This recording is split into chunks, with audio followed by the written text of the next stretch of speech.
Myers. You know him. He is Paul Myers, PZ Myers. Oh yeah, right. Yeah. Yeah. He also criticized you. Why did that happen? Yeah. Well, I confess I haven't, for a lot, funny you should mention him. I haven't looked at his blog for for a long time now, several years, in fact, because it it seemed to me that at some level he wasn't genuine.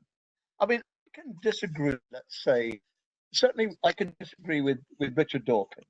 Let's say I agree with Dan Dennett, the philosopher, but I've never had a feeling that Dawkins and Dennett, I don't know Sam Harris particularly well, but let's say Dawkins and Dennett that I do know. I've never had a feeling that what they're saying is just for effect or, to make themselves famous. I mean, I don't mean that they don't enjoy it, effects. That, but I honestly don't think that either of those men have ever, as it were, compromised what they do or what they think because they thought it would make them more famous or whatever. And I can't help feeling that PZ or PZ Myers is rather given to, you know, making big splashes in order to attract attention.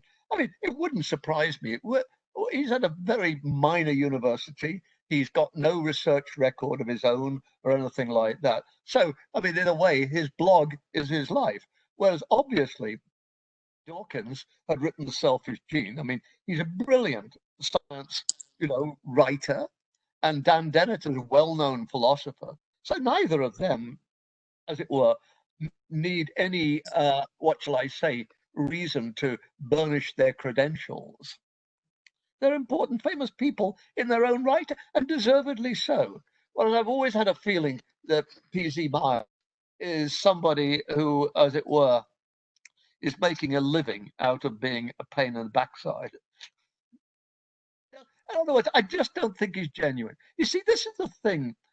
I can disagree with somebody right down the line, but I can't respect them if I don't think that they, at some level, are genuine. I've respected creationists, Dwayne Gish, and Philip Johnson, the founder of intelligent design theory. I knew him very well.